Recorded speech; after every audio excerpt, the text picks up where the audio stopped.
Good morning students, कैसे हैं आप सभी। आशा करता हूं आप सभी इस कोरोना काल में बिल्कुल स्वस्थ होंगे। आज हम 10वीं क्लास की जो बुक है गोल्डन रेज, उसमें पोइम द लोटस पढ़ाने जा रहे हैं। बड़ी ही इंटरेस्टिंग पोइम है, बड़ी ही फेमस पोइम है ये, जिसके लेखक है तोरू दत्त। इंडियन पोइटस है तोरू दत्त, इसके लेखक हैं। चलिए पहले हम पोइटस तोरू दत्त के बारे में अध्ययन कर लेते हैं कि तोरू दत्त जो है वो कौन है। तो सबसे पहले देख लेते हैं तोरू दत्त का जीवन परिचय।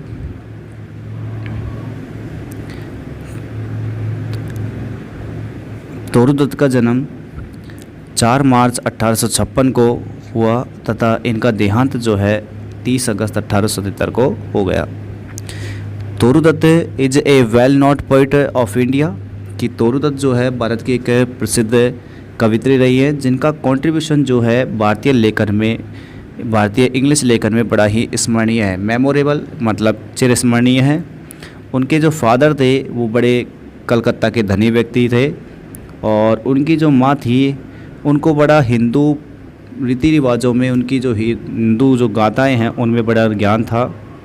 ये जो फैमिली थी, उनका जो परिवार था वो बड़ा प्रभावित था ग्लेटर ऑफ द वेस्ट, यानी कि पश्चिमी सभ्यता जो है उसकी चमक दमक, जो पश्चिमी सभ्यता है उसकी चमक दमक से इनका जो परिवार था वो बड़ा प्रभावित था।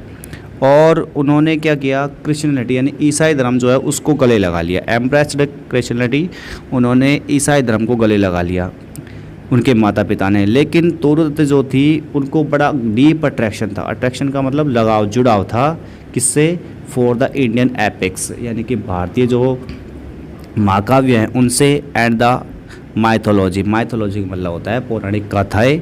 तो भारतीय महाकाव्य जो पौराणिक गाथाएं थी उनमें बड़ा उनका अट्रैक्शन था, उनमें बड़ा उनका झुकाव था।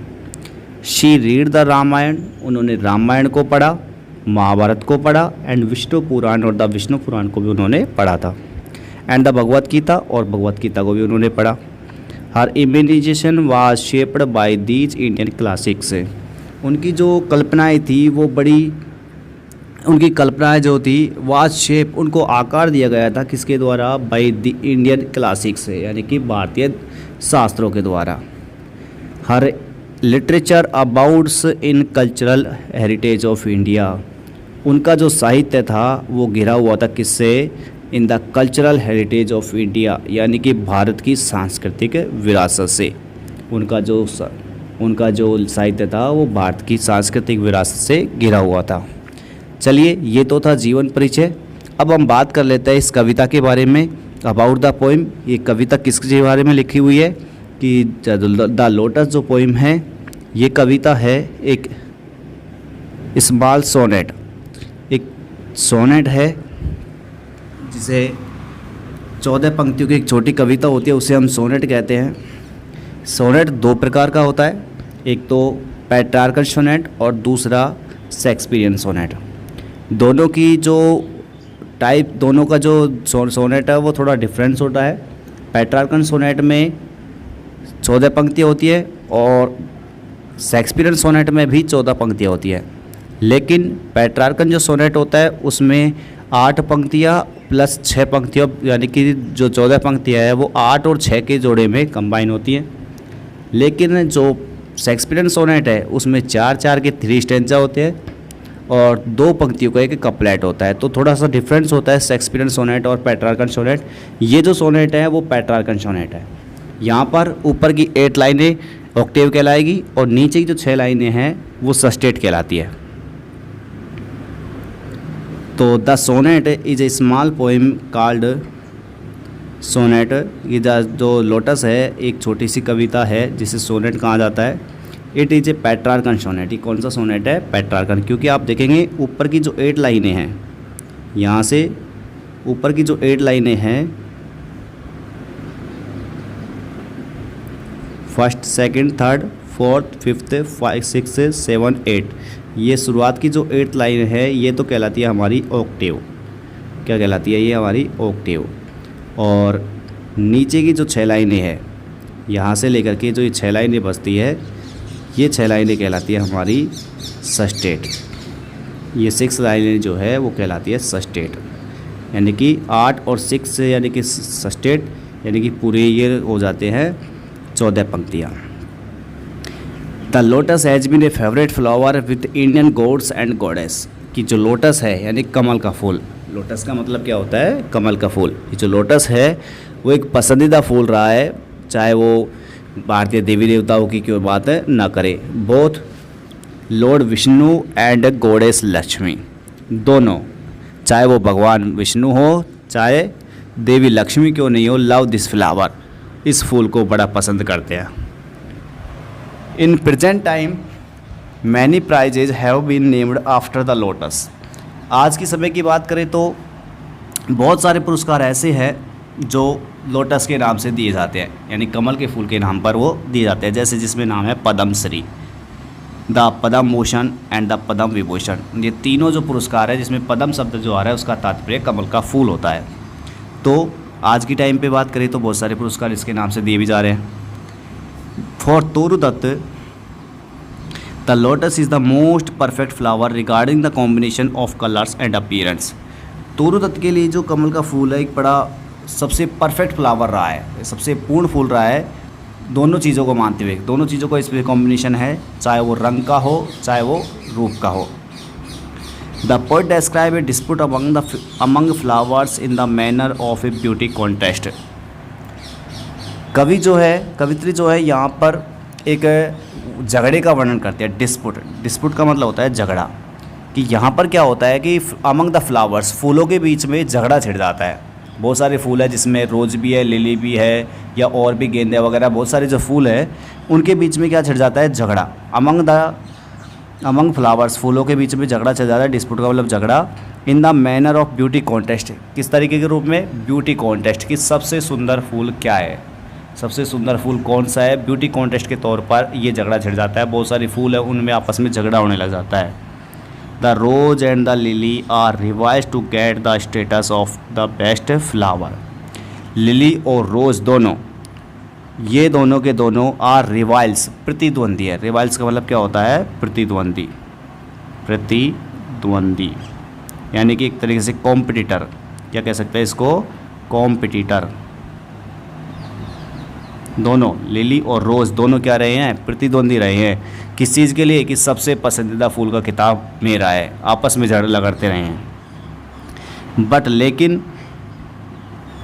Flora the goddess of the flower, लेकिन फ्लोरा कौन है, गॉडेस ऑफ फ्लावर्स, यानी कि फूलों की देवी, फूलों की देवी फ्लोरा जो है उसने क्या किया, चूजेज द लोटस, वो किसको चुनाव कर लेती है, लोटस का। दोनों लिली और रोज़ दोनों तो झगड़ते रहते हैं कि सबसे सुंदर फूल मैं हूँ, लेकिन जो फूलों की जो देवी है फ्लोरा, वो सबसे सुंदर फूल का चुनाव किसको करती है, लोटस को, as a flower of supreme beauty, किसके तौर पर, सर्वोच्च सुंदरता के फूल के तौर पर। बिकॉज क्योंकि this flower retain in it with the whiteness of the lily and the redness of the रोज।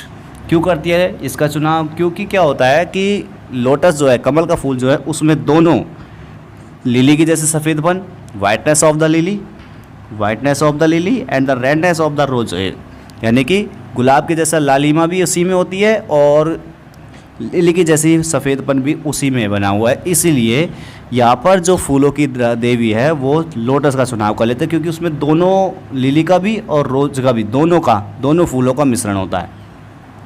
सो इसलिए neither the lily nor the rose can equal the beauty of lotus. इसलिए हम कह सकते हैं कि ना तो लिली का फूल और ना ही रोज जो है वो इक्वल हो सकता है, समान हो सकता है किसके, the beauty of the lotus. ये ब्यूटी की स्पेलिंग मिसप्रिंट है इसमें, ब्यूटी की spelling BEAUTY, beauty of the lotus, यानी कि जो लोटस की ब्यूटी है, यानी कि जो कमल का फूल है उसकी सुंदरता के मुकाबला नहीं कर सकता। Symbolically the victory of the lotus, संकेत के तौर पर जो यहाँ पर विजय हुई, किसकी विजय हुई है, लोटस की जो विजय है, विक्ट्री का मतलब क्या होता है, विजय, जीत।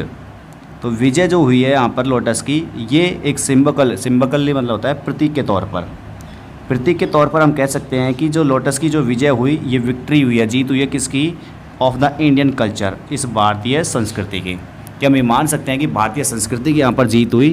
किसके ऊपर? ओवर द वेस्टर्न वर्ल्ड, इस पश्चिमी संसार के ऊपर, कि पश्चिमी जो संसार है इसके ऊपर भारतीय संस्कृति की विजय हुई। Since the lily and the rose are the western flower, चूँकि जो लिली और जो रोज़ हैं, यानी कि लिली का जो फूल है कुमुदनी जिसे हम कहते हैं, लिली का जो फ्लावर है और जो रोज़ का फ्लावर है वो पश्चिमी, यानी कि पश्चिमी जो फूल है उनके संकेत होते हैं, यानी कि उनको फूलों को उन फूलों को कौन सा माना गया है? पश्चिमी सभ्यता के फूल माना गया।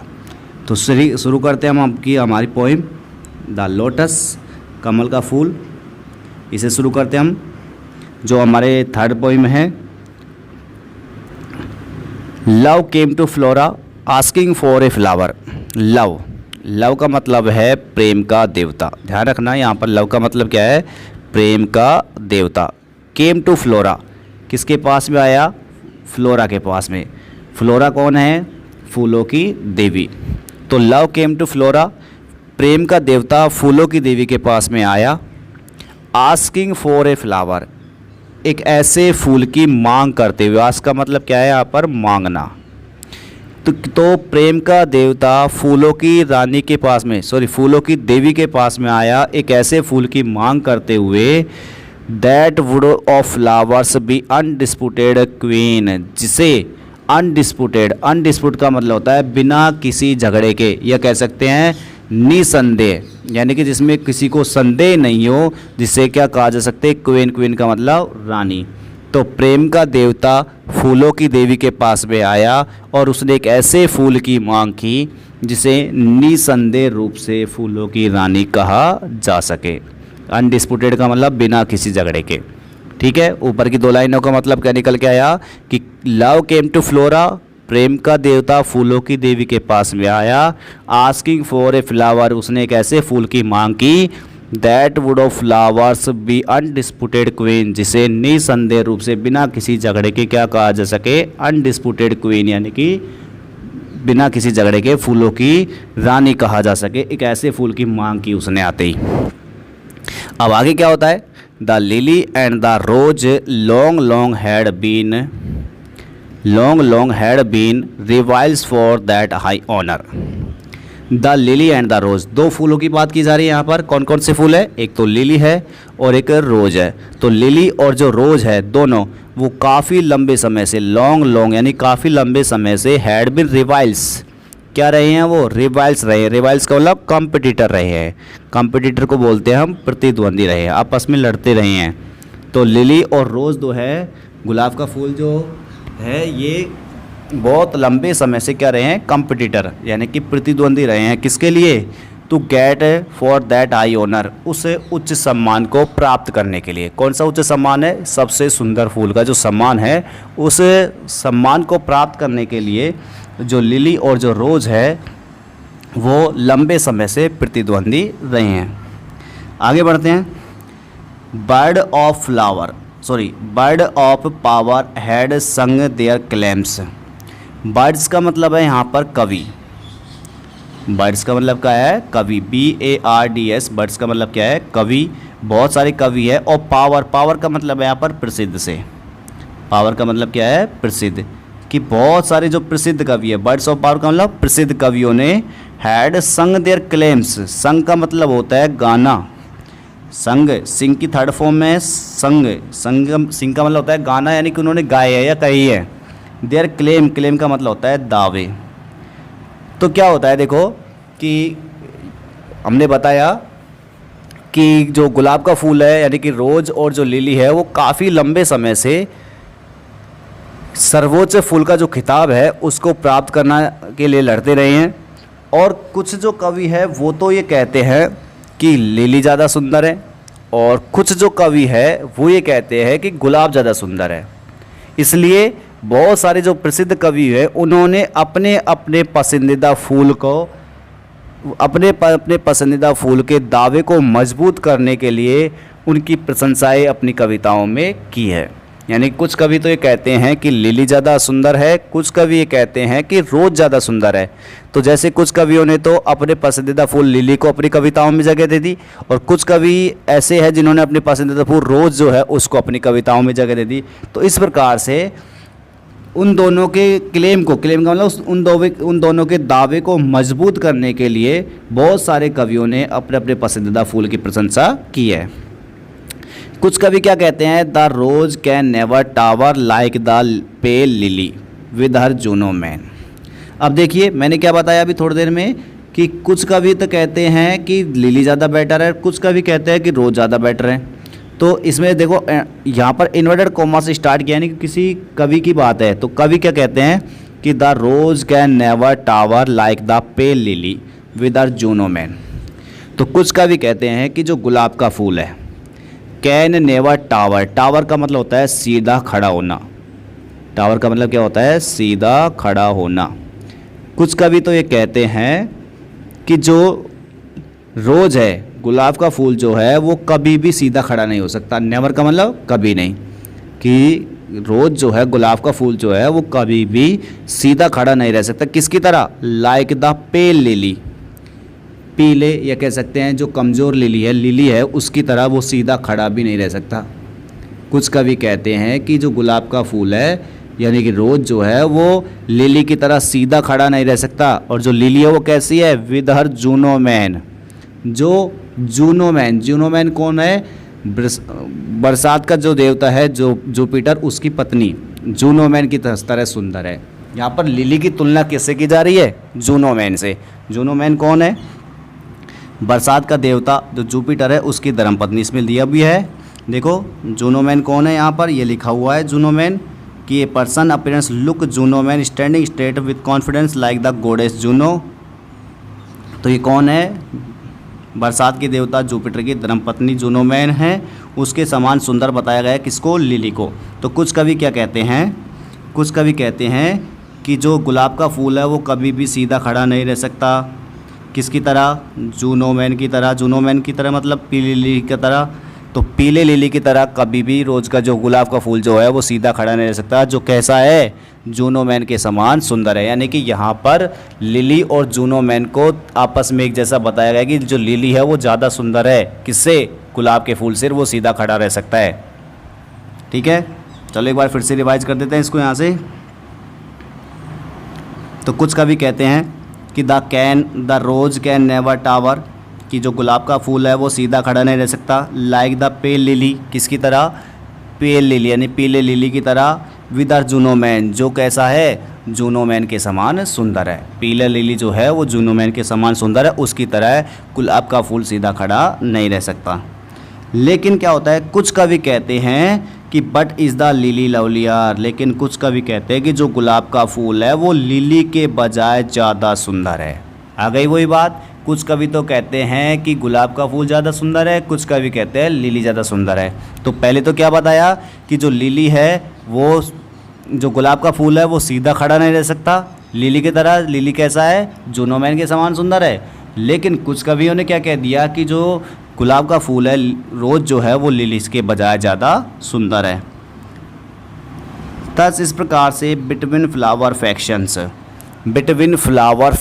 फ्लावर फैक्शन का मतलब होता है समूह, और फ्लावर का मतलब होता है फूल।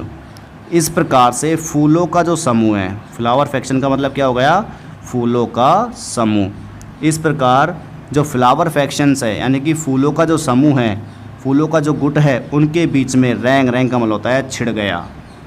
रैंग का मतलब क्या हो गया, छिड़ गया। क्या छिड़ गया, द स्ट्राइफल का मतलब झगड़ा। इस प्रकार से फूलों के गुटों के बीच में क्या छिड़ जाता है, झगड़ा छिड़ जाता है। थस इस प्रकार से between flower factions wrong the strife इन साइके बोवर। साइके बोवर का मतलब है, साइके का मतलब होता है मन, और बोवर का मतलब होता है लता कुंज। तो इस प्रकार से मन के लता कुंज में, इस प्रकार से मन के लता कुंज में जो साई के बोर का मतलब क्या हो गया, मन का लता कुंज। मन का लता कुंज का मतलब ये हुआ कि ये तो नहीं है कि जो फूल है वो आपस में लात घुसे चलाने लग जाएंगे। यहाँ पर कवि जो है अपने अपने मन में ये चाहने लग जाते हैं कि मेरे जो पसंदीदा फूल है वो ज़्यादा बढ़िया है, वो फूल ज़्यादा बढ़िया है। तो इस प्रकार से जो कवियों के मन में जो जो कुछ आता है तो वो अपने मन की जो बातें हैं वो कविताओं में लिखते हैं, और कविता के माध्यम से वो लोग जो है वहाँ पर झगड़ा छिड़ जाता है। तो तस इस प्रकार से मन के लता कुंज में फूलों के गुटों के बीच में क्या छिड़ जाता है, झगड़ा।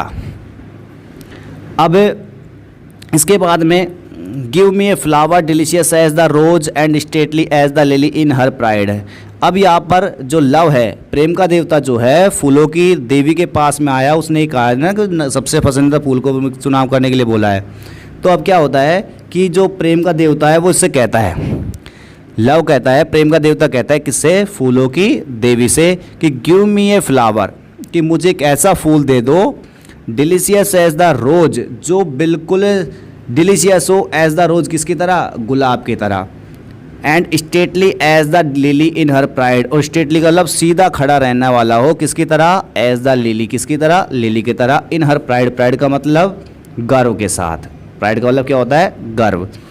तो प्रेम का जो देवता है उसने फूलों की देवी से ये कहा है कि मुझे एक ऐसा फूल दो जो गुलाब के फूल की तरह बिल्कुल मधुर सुगंध देने वाला हो। डिलीशियस का मतलब क्या है यहाँ पर, स्वीट स्मेल, यानी कि मधुर सुगंध देने वाला हो, मधुर सुगंध देने वाला हो। तो मुझे एक ऐसा फूल दो जो गुलाब की तरह मधुर सुगंध देने वाला हो, और साथ ही साथ स्ट्रेटली, सीधा खड़ा रहने वाला हो, बिल्कुल सीधा खड़ा रहने वाला हो, किसकी तरह, लिली की तरह, इन हर प्राइड, उसके गर्व के साथ में, कि मुझे एक ऐसा फूल दो जो गुलाब की तरह तो मधुर सुगंध देने वाला हो और लिली की तरह सीधा खड़ा रहने वाला हो अपनी शान के साथ। तो मुझे एक ऐसा फूल दो। किसने कही ये बात, लव, यानी कि प्रेम के देवता ने। फिर उसके बाद में फ्लोरा बोलती है but of white colour. Flora ने क्या पूछा, बट ऑफ वाट कलर, लेकिन किस रंग का दूँ ये तो बताओ। फ्लोरा ने कहा कि बट ऑफ वाट कलर, लेकिन किस रंग का दूँ।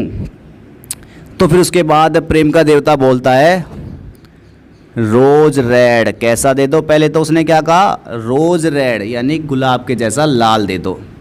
तो प्रेम के देवता ने पहली बार किसका चुनाव किया, रोज रेड। प्रेम का देवता ने कहा कि गुलाब के जैसा लाल दे दो। लव फर्स्ट चूज, प्रेम के देवता ने पहली बार चुनाव किया। प्रेम के देवता ने पहली बार किसका चुनाव किया है, रोज रेड का, यानी कि गुलाब के जैसे लाल को चुना। देन प्रेड, उसके बाद उसने दोबारा प्रार्थना की है, क्या बोला, नो नो, नहीं नहीं, लिली वाइट, क्या दे दो, लिली के जैसा सफ़ेद दे दो। तो पहले तो प्रेम के देवता ने किसका चुनाव किया, रोज रेड का, गुलाब के जैसा लाल का। लेकिन उसके बाद क्या कहा उसने कि लिली के जैसा वाइट दे दो। और फिर बाद में क्या कहता है इसके बाद, बोथ प्रोवाइड, दोनों ही दे दो।